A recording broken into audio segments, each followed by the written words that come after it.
Good evening, everyone. It is so good to be back with you. You know what today is? Today is Drop the Mic Thursday. And I am so excited to be here with you again. And oh my God, every week it just keeps getting better and better and better. And today I have internationally renowned and known Dr. Darrick Hamilton. And he is the executive director of the Curran Institute for the Study of Race and Ethnicity, and also a professor at the John Glenn College of Public Affairs. And the good doctor has another assignment brewing at the New School in New York City. He is doing the thing. He is an economist and he specializes in economic stratification, race. Oh my God, all of the things. That's what he specializes in. You know, when you see his nameplate on the desk is Dr. Darrick Hamilton, all of the things. That is what he does. Good doctor. Oh my God, I am so glad that you can be with me tonight. I'm glad to be here too. And you have heard me say this to you. Senator Turner, you are a hero of mine. When I watch you on TV and I just sit there, eat my popcorn and sit in amazement. But over the last few weeks, I've gotten to know you better, period. And, you know, it's funny when you meet someone that I really am in awe of you. I see that you are a person, but it still does not take away from any of your aura of what I would consider superstar status. And I mean that with all my heart. So I'm grateful for the passion that you bring to these issues, the justice lens that you bring to these issues, and the intelligence that you bring to these issues. I admire it a lot. Thank you, doctor. I got to take you with me to introduce me all over the country. You got me smiling. Well, the feeling is mutual. I admire you so much and the work that you do and how you take very complex subjects and you really break them down and you make them real for people. Doc, over the last few weeks, we have been talking about dropping the mic. It is the military-industrial complex. I must shout out, as I do every single week, Mr. Ben Cohen. He has had a vision to educate people about the military-industrial complex. And I remind folks every single week that the 2019 discretionary budget was about $1.19 trillion. That's a whole lot of money, baby. Whole lot of money. Green, whole lot of green. And part of that budget, overwhelming majority of that budget, not part of the budget, 61%, about 61% of that discretionary budget goes to the military-industrial complex, not to help enlisted men and women right now, not to help our veterans who come back with who has post-traumatic stress disorder or homeless veterans, none of that. It is for the military-industrial complex, and the military-industrial complex alone, 61% or a little over $720 billion, Doc. And I want people to wrap their minds and their hearts around that, because as you know, as an economist, follow the money. I learned that really early on in my political career, that when whatever the budget is, whether it's local, regional, state, or federal, if we as everyday people follow the budget, follow the money, then we know where the priorities are. That is politics 101. Follow the money. So if you want to know what people believe in, what they care about, what they think is important, just follow the money. And it's our money. And it's been so hard to convince people. And that is why we've titled this, where does the money go? We want to know, where is it being spent? Where does it go? And for folks to realize that as voters, as citizens of this country, as people who elect people to advocate on our behalf, we need to have the knowledge and the wherewithal to demand of them a vision that changes our material conditions. And one of the things that we hear time and time again, we don't have the money, we don't have enough money, we don't have enough money for education, we can't have universal health care, we don't have enough money, we don't have enough money for the Green New Deal, we don't have enough money for infrastructure reform. Well, baby, no, we do. We are a hegemon nation. We have the money. What we don't have is the political will, the wholesale political will, meaning we need more politicians in that Congress, both the Senate and the House, baby, who have the intestinal fortitude to stand up to the military-industrial complex and all other special interests that take away from the interests of everyday people. So Doc, walk us through a little bit about economics itself, just at a base level, so that people can have just a greater understanding. Man, they can go to school this Thursday because we got Professor Darrick Hamilton in the house. So take us to school, Doc. First thing I do is lower expectations. But I don't know. no, you cited $1.19 trillion. We spent $1.2 trillion on the CARES Act. So one point I want to make is that we got capacity to have the things we need to thrive as a society. So, I'm going to point out, our colleague Stephanie Kelton, who has that new book out called The Deficit Myth. And I think that's spot on. The notion that we are constrained from having the society that we need, economic rights that you and I both know we need, like Medicare for all, like a federal job guarantee, that we can't do that because somehow the government can't afford it. Yeah. Hogwash on two levels. One, again, did we struggle to spend that $1.2 trillion, spent it like that, raise the money? We're going to need more than that. We're going to need another $1.2 trillion and more to deal with this pandemic. So that's one point. I would say that one big albatross on us all is pay-go. We need to get rid of pay-go. And another thing to take account of when we talk about pay-go, certain political parties pay no attention to pay-go, by the way. It's only one, and it often leads us from doing the things we need to do. Doc, on that point, and please do not, I hope you don't lose your train of thought.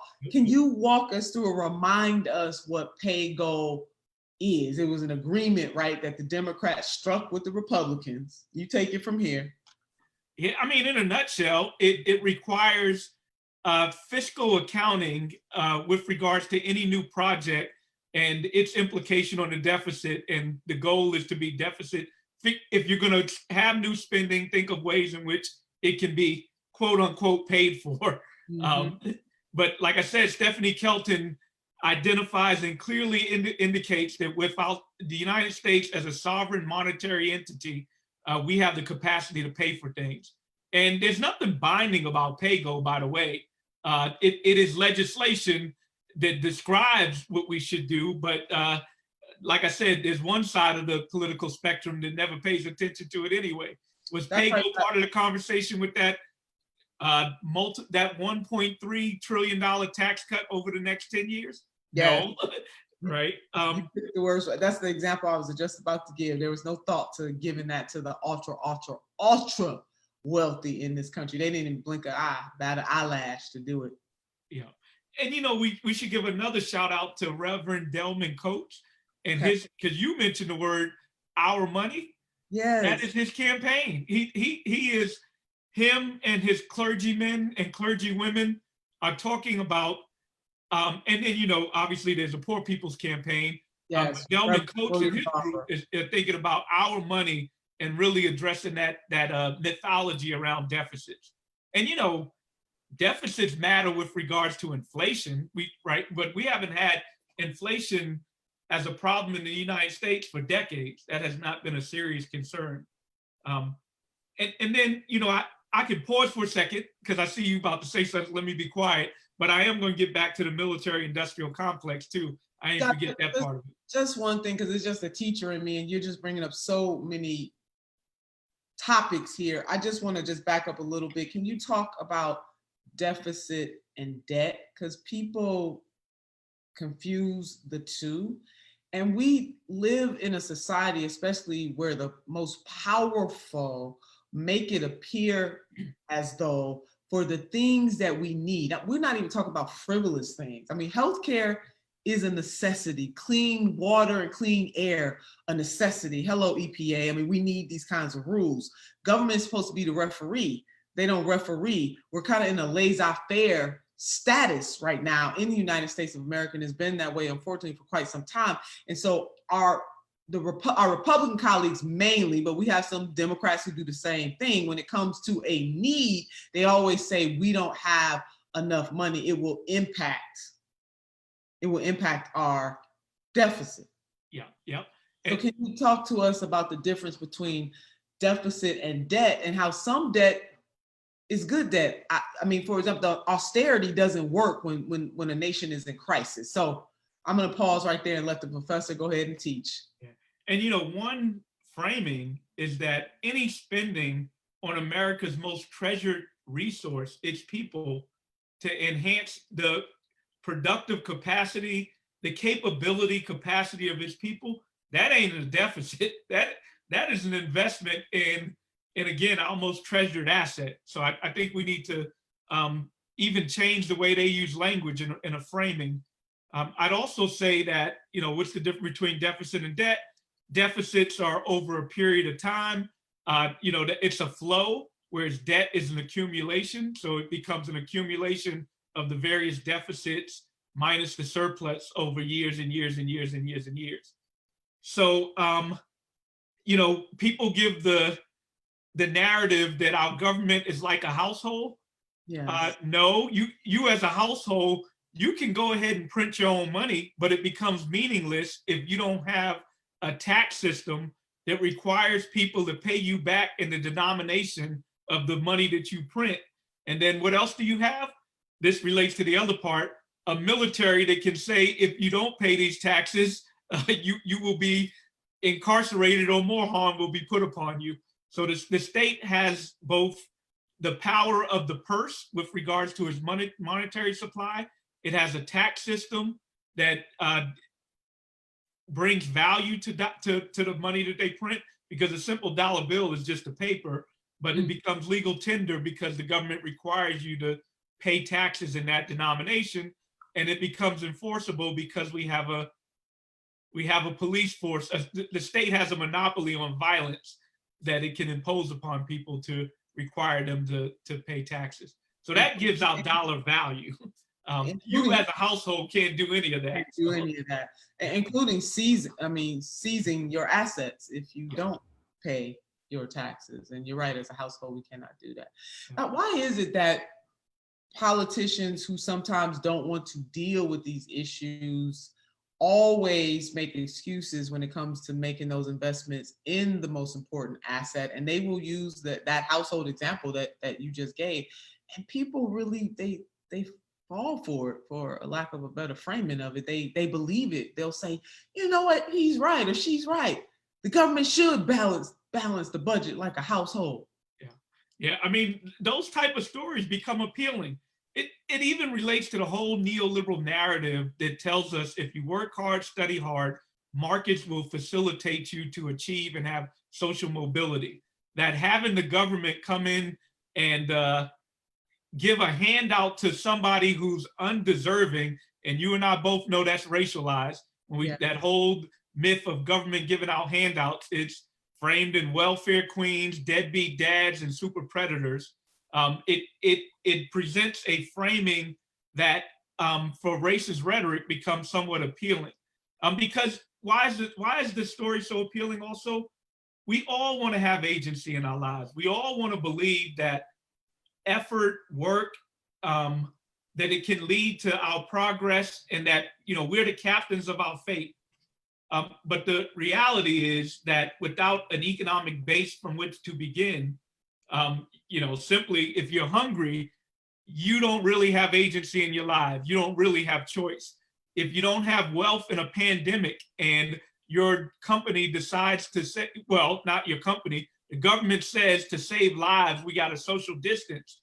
That's not agency. You still are hungry and you can't go to the store. So we need to understand that even risk and vulnerability in society, some things that you can't control, like a pandemic, requires us to have public power to make sure that we all have some base level of resources, and then we can have our meritocracy and let people really have choices and agency in what they want to do.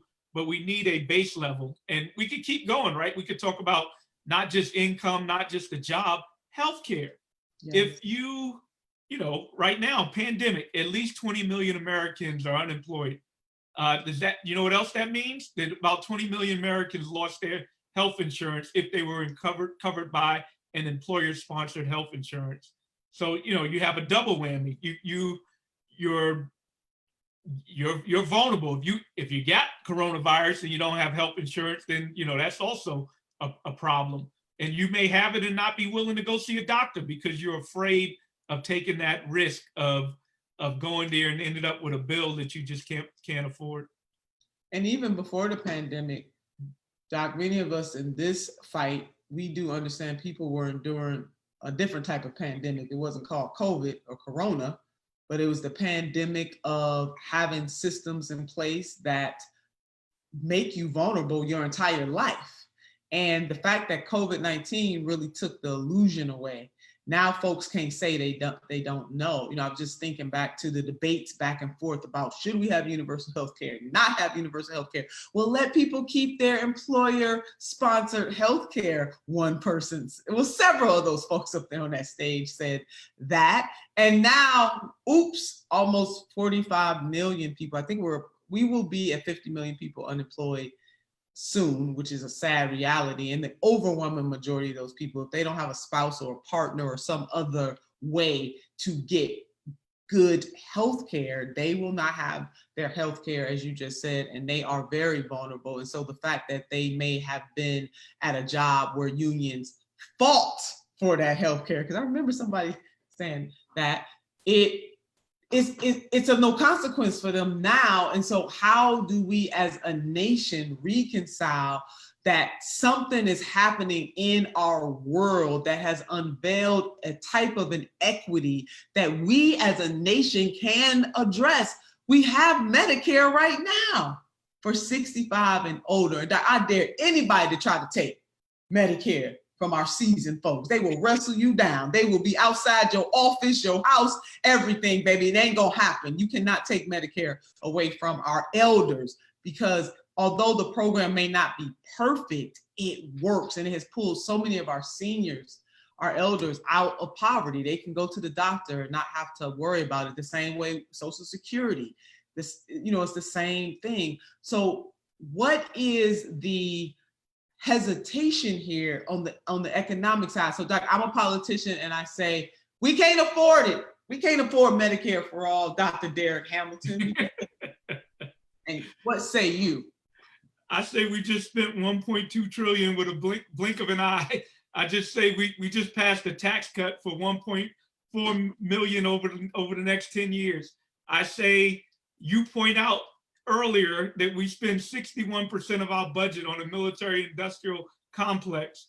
I say that the US government is a sovereign monetary entity, and the only thing that constrains us is productivity itself. That as long as we're spending on productive capacities, and you tell me that our healthcare is not a productive capacity, inflation's not a problem, and we certainly have capacity. So what we're lacking is political will. I said that. You don't have to say it, Doc. I will say that. So I'll repeat it. Lacking political will.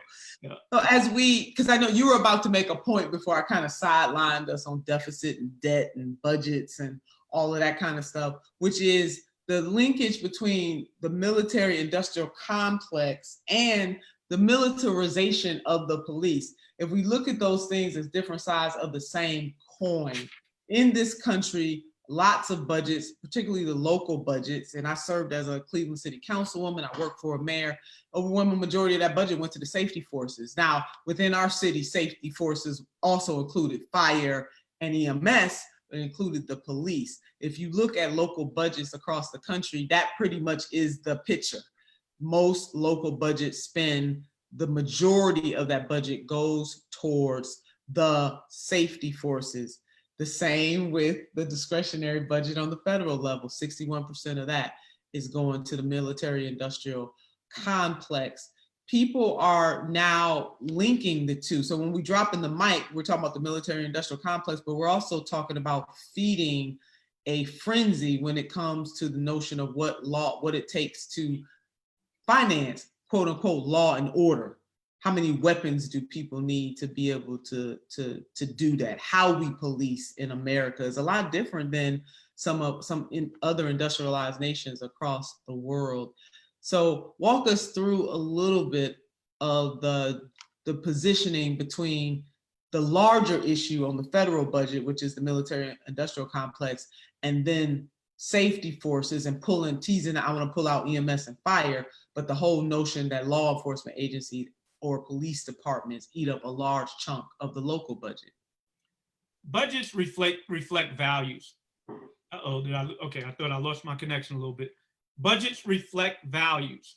So when you spend 61% of a budget on military spending, then that's indicative that it's worth more than half of what government does. When we look at local budgets and see that X percent is spent on local policing, that's indicative of the way a municipality values our social welfare. It's money that's not spent on, especially in a local context, because they're not like the federal government. They do have to balance their budget. It's not money spent on education. It's not money spent on making communities more resilient to catastrophes from the environment or even a pandemic, right? I can keep going down the list.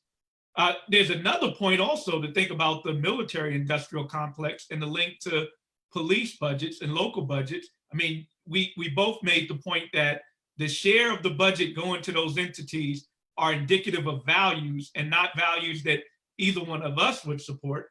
I think we would value other things a whole lot more. So that's one point.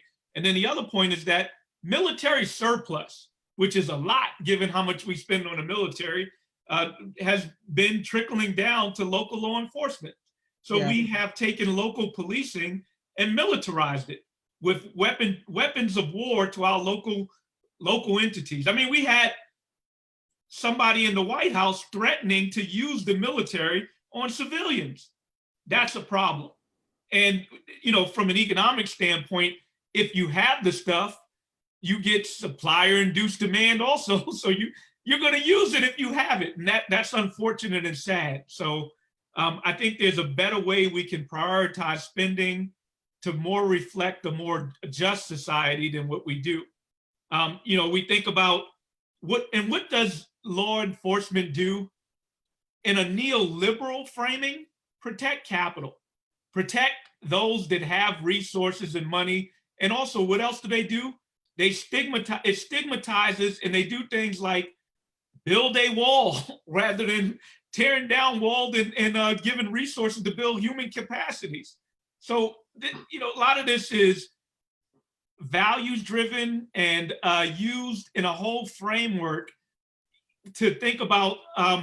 It's hard to separate what we do with regards to our military spending in local police forces from a larger political economy and this greater concentration at the top of both economic and political power, and the ways that race is used as a tool to allow this to politically happen, to allow us to frame poverty, to criminalize poverty, to allow us to do things where local budgets and localities balance their budgets on the back of people that are politically and economically vulnerable. So if you got a suspended license, for example, and then you have to go to court and pay court fees, whether you were right or wrong, and you're poor. We know that the political elite are less vulnerable to fines and fees when municipalities are trying to balance their budget and find ways to squeeze. So all of this is connected. And for us not to realize that it's connected, we would have an inadequate strategy in trying to address it. Totally agree. And there's a move afoot for bail reform, which hits on what you just talked about. It really is, the more money you have, the more likely you are to have the system bend to your will. And a lot of poor people who can't afford to miss one day of work, they can't afford to miss even several hours of work, they kind of just give in whether they're guilty or not, because the path of least resistance is to say, let me go ahead and plead no contest or guilty in some cases so I can get this fine, try to pay the fine so I can get back to work. And even with fathers, and this is primarily against fathers because we have a society that frames it that way in terms of whether somebody owes child support, for example, and the notion that you're gonna lock that person up I mean, how are they gonna pay child support if they're not working? I mean, we have found a way in this nation to criminalize everything, it seems, and the brunt of that is bore by poor people, the working poor, and the barely middle class. And I know that people are still just only a few. Last time I checked, you could tell me if you have a more recent stat, are just a couple of paychecks away from being in total ruin. And that really is no way to live. But we have to, some people say reimagine, other people say we need to flat out imagine. We've never imagined anything different than what we have right now. Yeah, no, I'm with you. But I also like the point you're making. Despair and inequality is a political choice. So the notion, like, I hope people don't get caught up in the pessimism, because then the other side wins. If we stop fighting, if we stop trying to advocate for change, the status quo prevails. And cynicism about government to keep us from being active or civically engaged, or right now, which I'm very proud of, taking to the street and demanding change. If we don't do that, then the status quo prevails and we keep living in despair. So we can do something different. We can spend money in a different way. We have the capacity, especially at the federal level, to fund programs. And we know what those programs are. If we were to define those programs, it's ensuring that there is an adequate access, quantity, and quality to the essential goods and services that people need to thrive. And what are those goods? Education, income, a job, quality environment, so you're not sick from drinking water that's contaminated, healthcare, some capital in your life. If you don't have any capital to begin with, there's no starting a business. You can have all the innovative ideas you desire, but if you ain't got capital, you're a worker, or if you're lucky enough to get a job. Owning a home even, right? What's the difference between a renter and a homeowner? A homeowner had a down payment. That's the difference, right? That obviously a homeowner can accumulate assets passively because the house just can appreciate from year to year, whereas a renter paying somebody else who's benefiting from that housing appreciation. And I'm not saying everybody has to own a home. You can make a choice and do what you want with your capital. But whatever choice you want to make, if you don't have capital, you really don't have a choice. You don't have real choice. Absolutely. And just, you made me think about the Great Recession. Your home is both your greatest asset and it's also your greatest debt for most people, for most middle class, and I put that in air quotes, people who see themselves very much as the middle class. So the greatest asset and the greatest debt. And it does appreciate over time, but there are periods within the fiscal system. We faced that during the Great Depression, a Great Recession, in 2008, that really hit us, or a little bit before that hit us. And African American community lost over, I think, 40% of the wealth because it was in their homes. Did I get that right? I was going to say, I'm so glad you brought that up, because we also have this notion that the key to wealth is owning a home. And some people say homeowner. Say it again. I was taught that. You were taught that. The driver of wealth is a home. That's what people say sometimes. Yeah. And to me, that's like saying that wealth drives wealth, because in order to get in a home, you needed a down payment. But then also, I want to make the point that I got colleagues, Dorothy Brown, for instance, who's a law professor at Emory. She talks about how a home is a bad investment for Black people, not because Black people make poor choices, but we have a society that devalues Black homes. And Andre Perry of Brookings describes this as well. When you got neighborhoods that are over 50% Black, for the same housing stock in a white neighborhood that's not 50% Black, obviously, because it's a white neighborhood, you get, Andre calculated up to 30% premium in terms of home equity from not being in a Black neighborhood for having the same exact characteristics as another home somewhere else. So, again, that's structural, and that has to do with racism. And I'm not making a case that we should simply have integration, that that's the panacea and the solution, because integration into hostility is still hostility. That integration into a neighborhood that might be resource rich does not mean that you'll be able to capture some of those resources in that resource rich neighborhood. We fundamentally have to give up some of the benefits associated with being, in the case of gender, male privilege, in the case of race, white privilege. If we want a moral society, we have to come to grips with the fact that one's identity should not lead to an advantage, particularly with regard to transactions. Come on, Doc. You preaching down my street, literally. There's a book I want to recommend. It's called Color of Law. And that brother breaks it down in that book, how the federal government itself created, again, this is a choice. People ain't got to take our word for it, Doc. We got some other experts that can back us up. We got some receipts, you know, from the freeway system, the highway system, you know, how the highways cut through, quote unquote, the hood, how people who live in suburban neighborhoods, they don't even have to see the blight because they can just hop on the freeway and hop on off the freeway. Subsidies that were given, you know, for, oh Lord, don't even get me started. But you are so right about the fact that you can have the exact same home. I mean, I'm just thinking about my husband and I, and I'm looking at, you know, a home that we bought in a very nice neighborhood in the city of Cleveland where I live. I mean, I've lived here all of my life, and it's been years ago. But to look at how the home since the Great Recession has been depreciated.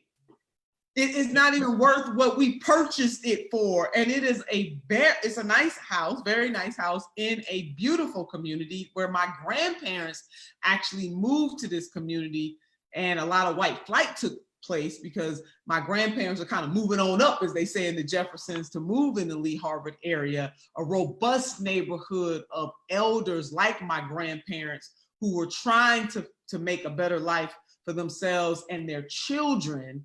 And to look back on all of that hard work and to know that the homes in this neighborhood, Doc, was the envy. I mean, people in Cleveland, they knew, baby, if you lived in Lee Harvard, it was hot cotton, as they used to say in my grandmother's time.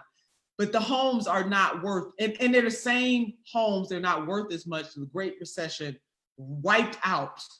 So I totally, listen, Doc, they need to look up all that stuff you put out there, and people need to read the book, The Color of Law. If you want to know how government participates, orchestrates this disparity. It's hard. People don't want to believe. They don't want to, I know it's difficult, challenging for us to wrap our minds around it. I want y'all to wrap your minds around it. The government orchestrates and enables this kind of disparity to take place. And home ownership is only one example of that. If we look at the GI Bill, yet another example of that. If we look at the New Deal, as revolutionary as that was at the time, it had aspects of anti-Blackness. Hello, somebody. I mean, Doc, we got to come back and give, we're gonna have another lecture. I love that. And you know, I'm gonna say two things. One is, shout out to Cleveland. I got a lot of friends from Cleveland, so shout out. I went to Oberlin, so and then I'm gonna say even another book that preempted The Color of Law is called When Affirmative Action Was White by Ira Katz-Nelson, which to me makes the thesis of, one, why we have so much racial disparity, and two, what we can actually do about it. Because part of the thesis of that book is that it was government interventions that created a white asset-based middle class. Prior to that, whites en masse did not have a lot of wealth. There were obviously wealthy white people, but at the middle class level, there were, like the GI Bill, like the FHA loan system, right? It was a whole structure that created an asset-based white middle class. But by design and implementation, Black people were left out. By design, what are some design issues? Well, we could take Social Security. So Social Security, at the time it was legislated originally in the 30s, it excluded domestic and agricultural workers. And who were they? Well, a woman who was working that was Black, 90% of them were either a domestic or an agricultural worker, and over half of Black men. So that was by design. Yeah. And then a lot of the New Deal legislation was implemented at the local level without enough federal oversight. And as a result, you can just have blatant forms of discrimination in its implementation. So, what's the positive out of that story? Well, the negative is clearly it was immoral, created all these racial disparities that we have today. Not all of them, they existed before the New Deal, but it amplified racial wealth gaps at the median because of that policy. Sure. But then the positive thing we could take away from that, just like we created an asset-based white middle class, if we didn't legislate it in an immoral way, we could do things like a GI Bill, where we pretty much make college tuition free. We can do things like facilitating home ownership, like coming up with an expansive system of Social Security. So we're thinking about Social Security from cradle to grave, right? We as a society said it's immoral for our old people to die in the street from poverty. So we're going to have a Social Security system. By the way, Social Security needs greater funding today. You and I both know that. Yeah. But why stop with our elderly? Why can't we have Social Security over our entire life course to make sure that, again, that everybody, and this ain't a handout. I mean, if we want to call it a handout, then GI Bill was a handout. Come on. And that's it. Handouts ain't so bad. Entitlements and handouts that facilitate people to be their best selves is what government needs to do. Amen. Corporate welfare. Hello. When Dr. Martin Luther King Jr. talked about rugged, y'all, we got socialism for the wealthy or for the rich. I get it how he said it, wealthy or rich.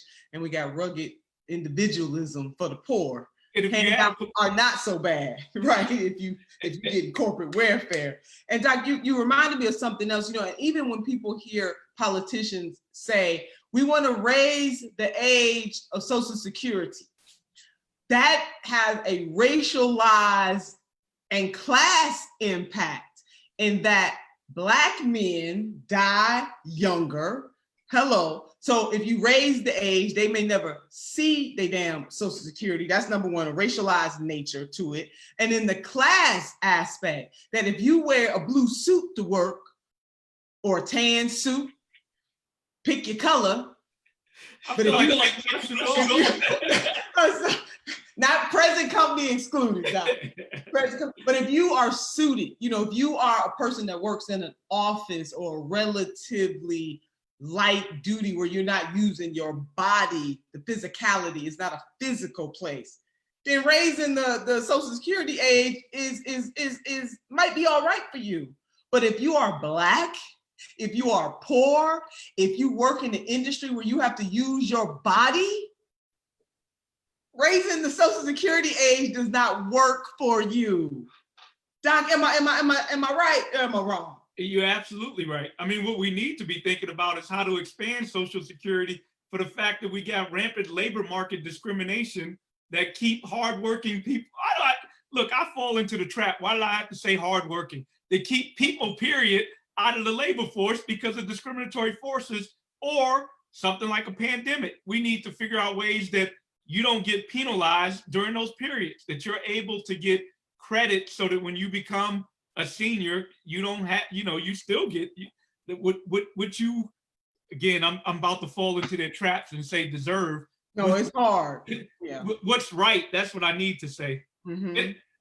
And Senator, I wanted to make one other point real quick, and it was kind of what I thought was a snappy one-liner, but the audience will probably look at me and say, that ain't funny, nor is it snappy. But when you characterize corporate welfare, it says socialism for the rich. If you add a brutal military and a brutal police, we call that fascism. And that right, socialism for the wealthy and corporate, and you add a brutal police force, that's fascism. And the scary part is, we're on the precipice of a potential revolution politically to take our money, to take our economy, and take our government. But on the other side, we're also vulnerable to a fascist system where we brutalize our people by using brute force in a way that facilitates capital at the top some more. And it is unconscionable, it's unacceptable. And guess what? All of us can do something about it. These realities were put in place on purpose, and we can replace them on purpose. And that is why we are having this dialogue. Where does the money go? It is our money. And we get to decide who's elected, who wields our power, and where our money goes. So the good doctor and I, we're just here to remind y'all of those things. So Doc, we're gonna go ahead and go on into the chat. Some folks and asked us, they have some questions for us and also have made some statements. But before I do that, I always do a public service announcement. So I got to give a shout out to a few organizations: Common Defense, Code Pink, About Face, Peace Action, Our Revolution, and the Poor People's Movement. All of those organizations and so many more are working to create a more equitable and equal and just society. And many of the organizations that I just named focus on demilitarization. They really call to question this military budget, how we spend this money, and how it actually makes us less safe, not more safe. Hello, somebody. All right, good doc. We got Callie, I believe, asked, how can we influence the budget that Congress approves? Doc, that's you all day. Yeah. Advocacy. I think political movements. I think the threat that they're going to lose their job if they don't do right. I think that's it, right? That is it. And you know, they just remind something that our dear brother Killer Mike said, Callie, because you put my name to that question too. So I'm gonna bring something on home to you. So why recreate the wheel when my dear brother, Michael Render, AKA Killer Mike, he said we got to plot, plan, strategize, organize, and mobilize. That is how we influence the budget, not just in Congress. You can do it on the local level too. You can do it for school boards, cities, county government, state government. It's the same formula. So yes, Brother Killer Mike got it right. Plot and plan, strategize, organize, mobilize, baby, and take some of these folks out, because it's our power. It's not their power. They borrow that power. Not theirs. It's ours. It's our power. So that's it. Go ahead. All right, Doc, we got from Philip. Philip asked, how can we get programs in our community centers to teach how to build business, buy houses, community hospitals with consolidating with local medical schools with caring doctors? So let me just go and break that down. So Doc, you see that question too? So here, I don't have my screen up. Oh, that's okay. So let me, because I'm gonna break it down so you can answer it piece by piece. So the first part of Philip's question is, how can we get programs in our community centers to teach how to build businesses and buy homes? Yeah. You know, I come from the framework that financial literacy, education, they're useful. And oftentimes they're useful in their own right. That is just power and knowing information. But in terms of its functional role, its ability to lead to greater assets, it's limited if you don't have assets in the first place. So I'm not saying we shouldn't have financial literacy in these programs, but I also know that that's not the explanation for inequality, especially when we lack finance to begin with, that the core issue is the capital in the first place. And for us, I mean, that's just how we're wired. Education, which education is good, is a beautiful thing to edify yourself. It does bring a better quality of life because there's something about knowledge. But what the doctor is saying is that whether we have that or not, it's not responsible. If we don't have that kind of literacy, that is not responsible for the fact that there are structural inequalities in the system. I hope I'm interpreting that. Perfect. And I'm gonna get a tape recorder and play it back next time somebody asks me. And then the other part of Philip's question is about community hospitals with consolidating with local medical schools with caring doctors. And I think if I'm understanding what he's saying correctly, is the whole notion that more communities could have hospitals that are community hospital or public hospitals, if you will. For example, in Cleveland, we have Metro Health, which is a county owned hospital, so it's owned by the people, and consolidate that with local medical schools and caring doctors. So very mission oriented hospitals. I love that question. It kind of makes me think about W.E.B. Du Bois when he was talking about school integration. Yeah. I mean, what I'm hearing from this question is that you need care, you need to know something about the people, and you need the people that are delivering the services to have empathy for the people to whom they are delivering the service. So Du Bois talked about it in terms of education. And again, he was critical that integration is going to be the panacea to address our school problems or issues with Black people not getting quality education.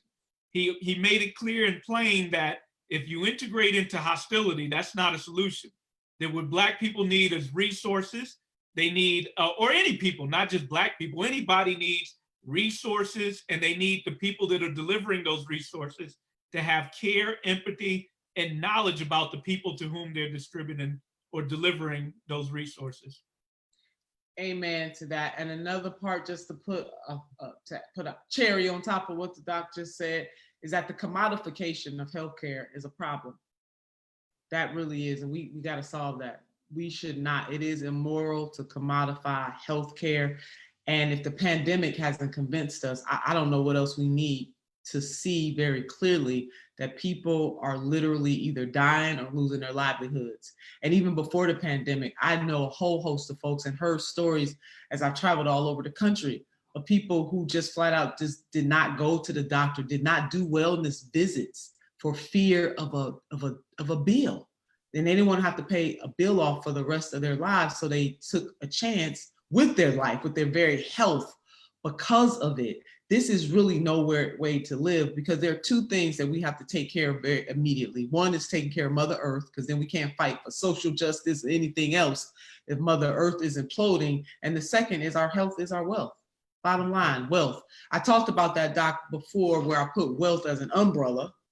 And under that umbrella are several variables. And your health is one of those, because you can't work, you can't go to school, you can't take care of your family if you have one, you can't take care of yourself, you can't garden. I mean, you can't do fun things and you can't do necessary things unless you are healthy and vibrant of mind, soul, body, spirit. All of those things, they matter, and they matter to the larger society, because if you're healthy and you have access, not just access, you have that health care, then you are a better, you can give back more. You produce more, both socially, economically, political, like the whole nature of who we are. It's just making me think of Maslow's hierarchy of needs, Zach, when I talk about it in this way. But it goes with having good health care, not being afraid to have preventative medicine, to do the things that we need to do to keep ourselves that way. And when you are afraid all the time to go to the doctor because you don't want to bill for the rest of your life, there's something wrong with that. No doubt. I mean, the bottom line is that healthcare should be a right, right? Right. The bottom line is it's the right thing to do for people to have access to quality, good healthcare, and not to ration it with a price mechanism as a deterrent for people to get good healthcare, and also stigmatizing people who can't afford to get healthcare and not being able to go to the doctor or be treated differently in a doctor because they're price discriminating, because this group does not have the same resources that another group has and therefore gets treated differently. We should not commodify health. That's how you began with it. And that's exactly right, that we should think of it as a right, a human right, a decent dignity right as a human being that should be bestowed upon all of us, period. Period. I'm moving on. That's period. Our last and final question for our session tonight comes from Jonathan. And Jonathan asks, number one, why is redlining still practiced? And number two, police have taxpayers footing the bill for their mistakes. Why not a malpractice insurance program like doctors use? So the first question, Doc, is why is redlining still practiced? The same reason why it began, right? So to divide people, and because certain people are economically, politically vulnerable, and their lives are devalued, and their profit mechanisms by which you can install redlining, and it facilitates the exploitation of some to enrich others. And it also codifies white privilege. It also codifies the immoral benefits of being relatively better than somebody else. And it's not just psychological, it becomes material when we think about the employment sector. So knowing that you're not going to be the last fired, or I'm sorry, the first fired and the last hired, that's a material benefit. So that, this is why it exists. But, the beautiful things is that we have other aspects of our human nature where we see people marching in the streets right now. And to the extent that we have a younger generation of whites that are implicitly or explicitly willing to sacrifice the immoral benefits of white privilege in order to forge justice, that's a beautiful thing. And that's something that's valuable to human beings. We care about our common man. We care about morality. I think that these are core human features. So, those are all the positive things. I wanted to get one more point in because I know we're going to end soon. And just going back to, if I may, Yeah, going back to where we began with militarization, I believe our best foreign policy that doesn't get enough credit, especially in modern day. And again, if we think about race, we could talk about why it was extended only to a certain type of population, is the Marshall Plan. The Marshall Plan after World War II, that the US invested heavily in order to rebuild Europe, kept us out of a World War III. Yeah. Now, at issue is, why did we not extend this Marshall Plan? We could think of a 21st century Marshall Plan to extend all over the world, especially where people are struggling and being vulnerable to a lot of the predation that comes about from neoliberalism and colonialism. I mean, literally putting countries into debt traps. If we had a Marshall Plan that built up infrastructure, hell, we could put Americans to work to do it in an equitable way that's not just only Americans, but local people having jobs as well. But building infrastructure in other countries, well, that would help a whole lot of foreign policy issues around violence, around migration, around vulnerability to climate catastrophes. We need to think about a 21st century Marshall Plan for the entire world as a moral, just foreign policy. Ooh-wee, you just dropped a whole lot on us. We're going to leave that right there. We're going to let that marinate. We're going to wrap our minds around what the good doctor just said about a Marshall Plan around the world, a universal Marshall Plan around the world, doing good and doing well at the same time. I got a friend who always says that there is a way to do good and do well together, and we can do that. So Doc, look, that's it. You dropped several mics tonight. I am wearing one of my favorite t-shirts. It is one of my sayings, and it says, titles are good, but purpose is better. And that really is at the heart of what Dr.